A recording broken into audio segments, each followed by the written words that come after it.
Up next, an exotic dancer vanishes. It was driving me crazy that she didn't come home. Was a jealous boyfriend involved?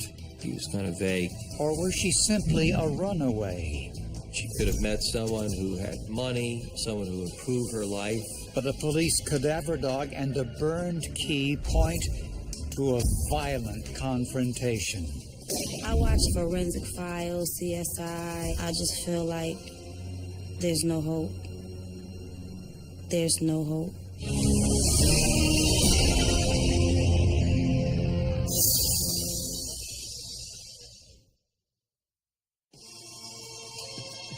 Attention all strippers. Here's a song you can work it out to. You need to speak, come in. You need to freak, come out. Let it take total control. Have you grab a let it go. Move it fast, move it slow. Let your body your show. Instead of finishing high school, Shemaya Smith dropped out and worked as a dancer at the Cahoots Gentlemen's Club in East Hartford, Connecticut. I didn't approve of it. I've always talked to her about getting a job. It's a lot safer. One night, Shemaya didn't return home after work. Concerned, her family called police. She's a very respected young lady, and all we want is her to come home safe and sound. In a search for answers, police questioned Shemaya's boyfriend. The boyfriend reportedly had some drug involvement. He was living with Shemaya Smith at her parents' home when she went missing, and he had seen her the day she went missing. He told police she left for work around 3 p.m., but said he didn't know who had given her a ride. The boyfriend's story that your girlfriend is leaving and meeting a stranger, this would lead most people to conclude that maybe the story wasn't true. Shemaya's family gave police a potential clue. Someone had left a message on Shemaya's cell phone at 11:55 a.m. before Shemaya left for work. First saved message. Hey, Maya, Kenny is back in town. Give me a call. Let me know if you want to get together. Okay. Bye. The significance of this message was enormous. It gave the police and investigators another avenue to go down. No one knew who this person was. I didn't know. I just knew something wasn't right. The number was traced to a wealthy local businessman, 56-year-old Kenneth Otto. We found out that Mr. Otto was an upstanding person. He had a family, a wife and kids. He was a somewhat successful industrial business owner, had no prior criminal record, and liked to hang around strip clubs. Ken Otto was a regular at the Cahoots Club where Shemaya worked. And he admitted he had given Shemaya a ride to work that afternoon. He said that he called Shemaya, and when he called her, she requested that he bring her to work because she didn't have any transportation. So he agreed to bring her to work. He said that he last saw her going through the front doors of the Cahoots and that he drove off. But police found another customer who insisted he had given Shemaya a ride to Cahoots that afternoon. His name was Harold Brown, another regular customer. He claimed he not only dropped Shemaya off at the club, he stayed and went inside for a few hours. He also claimed he drove Shemaya home later that night, but according to her family, she never made it inside. So police now had two men, both insisting they were the last ones to see Shemaya alive. And Shemaya's boyfriend was still a suspect. But where was Shemaya?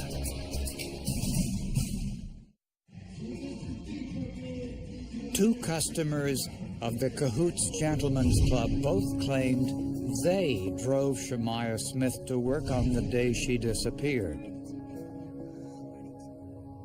One of those men, Ken Otto, took a particular interest in Shemaiah. Other dancers at the Cahoots said that Kenneth Otto would spend more time with Shemaiah. He would give her extra attention, sit next to her, buy her drinks, talk with her. Ken Otto also admitted he'd given Shemaiah $500 to continue her education. And I told her, nobody's going to give you $500 just for nothing. You had to do something. And I was like, just promise me you won't never go along with anybody again like that, because people, you can't trust everybody. In Ken Otto's version, he claimed Shemaiah walked into the club on the day he gave her a ride. But the club's security tapes disputed that. We viewed the videos, surveillance tapes from Cahoots, and found that she never entered the establishment on the day that she went missing. In Harold Brown's version, he not only claimed that Shemaiah went into the club after he dropped her off, he also said he went in too and stayed for several hours. Again, the security tapes didn't show Shemaiah or Harold Brown in the club that day. But the security tapes from the day before explained Brown's confusion. It was determined that he brought her home the day prior to her going missing. Brown had simply gotten his dates confused. It was apparent that he was being truthful. There was no motive that we could establish why he would commit a crime. So police focused their attention on Ken Otto, since he'd left a message on Shemaiah's phone several hours before he admitted picking her up. On a hunch, Shemaiah's sister decided to try subterfuge. She called Ken Otto and left a message on his voicemail. I called him to pretend to be Shemaiah. I was like, hey, Kenny, it's Maya. Just wanted to know if you want to hook up. Just call me when you get this message. And she never received a phone call back. And that was very telling. Because now you ask yourself, why wouldn't he call her back then and ask how she's doing? When police asked Ken Otto directly if he'd ever had a sexual relationship with Shemaiah, he said that wasn't possible. He told us that he was unable to perform sexually due to some surgery, a condition that he had. He has erectile dysfunction. It was not very, I'm trying to think of a word, successful. Investigators checked Shemaiah's cell phone records and discovered that 5 days before her disappearance, she made 2 cell phone calls that bounced off a tower directly across the street from a 75-acre piece of land owned by Ken Otto. We thought maybe there's a possibility she might be there being held against her will. We had officers on the ground, and I directed that they go into the property and confirm that there was no one there in need of assistance. Police asked Ken Otto if they could search the property. He agreed to consent search of his property on Easter Sunday. When police arrived, they noticed construction equipment, a trailer, some vehicles, and a fire pit. There was some heavy burning in the fire pit. There was a smell of fuel. But something else bothered investigators.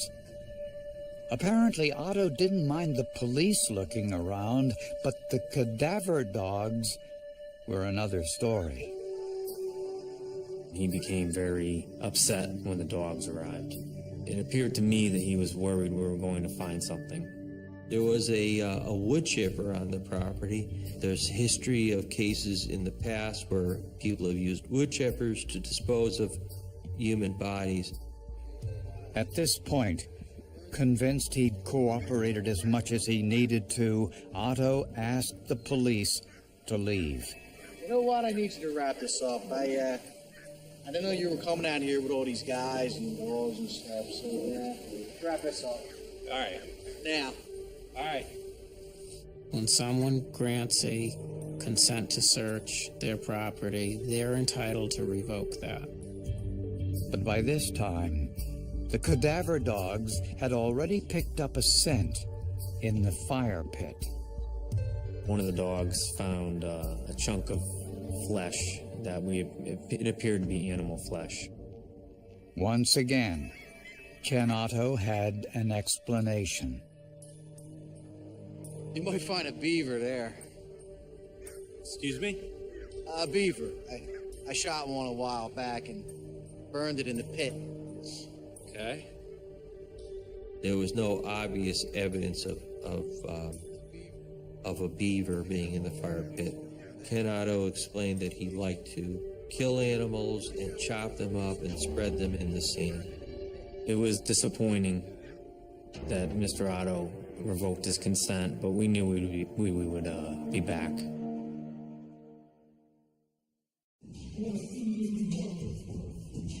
Two weeks after Shemaiah Smith's disappearance, investigators no longer considered her boyfriend a suspect. The boyfriend saw Shemaiah leave the house and walk out, and that was the last time that he saw her.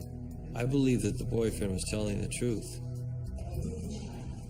Investigators were more interested in Shemaiah's relationship with Ken Otto, a customer at the Cahoots Gentlemen's Club, and a piece of land he owned in rural Connecticut. It's about 75 acres large. It's landlocked. That means it's surrounded by other forest. There's one road, which is a dirt road, access to it. By his own admission, Otto was the last known person to see Shemaiah alive when he picked her up at her home on the day she disappeared. Otto allowed police to conduct an initial search of his property, but asked them to leave when he realized they brought cadaver dogs. In order to perform a more detailed search, detectives needed both a warrant and lots of heavy equipment and manpower. There were 2 jurisdictions involved in this. There was a substantial rainstorm that came during that week that hampered the efforts, and they all came together, causing an 8-day delay. Not only could the rainstorm have washed away any evidence, but 8 days gave Otto plenty of time to clean up a possible crime scene. All of our fears are realized when the police go on the property. Ken Otto is in a full-size tractor attempting to bury the frame of his 30-foot trailer that was demolished and burned. Mr. Otto's property looked like man-made hell. A person that was in the process of destroying everything, trees, digging holes, destroying the dirt road that goes into the property. But the one thing Otto hadn't yet destroyed was the fire pit. I was very happy to see that the fire pit hadn't been disrupted all that much. Almost immediately, detectives got a break. In the embers, they found a house key. I took the key, cleaned it up, placed it in the door lock of Shemaiah Smith's home, and it unlocked and opened the house. So it was Shemaiah Smith's house key. But this didn't prove Otto killed her. In the fire pit, police also found a spent bullet and 3 shell casings from a .40 caliber handgun. On the ground, near the burned-out trailer, investigators found a mop, a vacuum cleaner, and a large piece of carpet. Serologists looked for blood, even though it had been sitting in the rain and mud for days. It's definitely a forensic science nightmare, especially when you're dealing with Mother Nature tampering with the evidence and really just presenting extra challenges. The carpet was marked with a grid of 4-inch squares, which were then swabbed with phenolphthalein and hydrogen peroxide, a chemical combination which turns pink when it comes in contact with blood. I started getting areas that were positive with my screening test. And so that got me a little excited, and I was ready to forge ahead on this thing. Each area that tested positive was marked with a piece of tape. Slowly, an unmistakable pattern began to emerge. It ended up being an area that was 4 feet by 1 foot in size. To everyone who saw it, it was a body. It appeared to be a human body. The outline was in human blood. But when it was tested for DNA, investigators got a setback. No DNA was present. It was just too much bacterial contamination. Investigators were beginning to wonder if they would ever solve this case.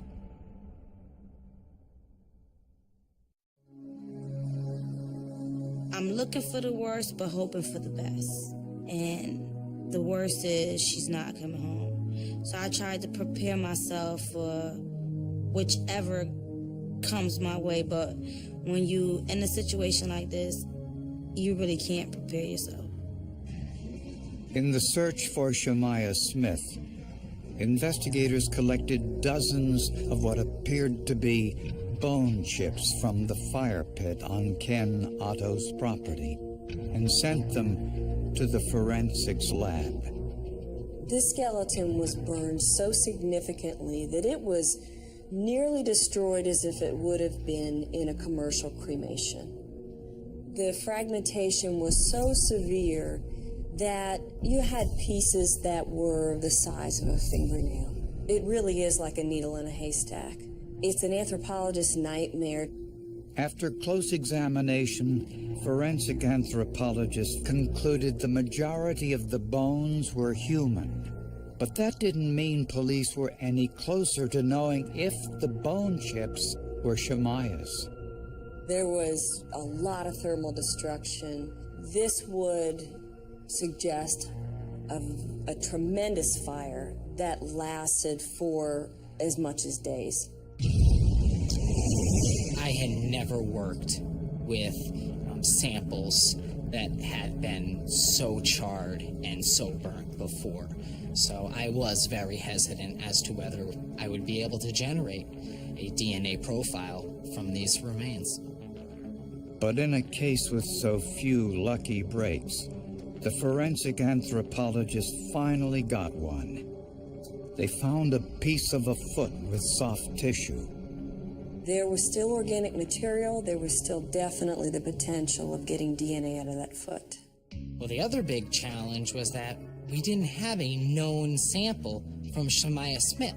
So what we had to do in that case was take those DNA profiles we generated from tissue and burnt skin and bone, and then make a comparison to Shemaiah Smith's biological mother and biological father.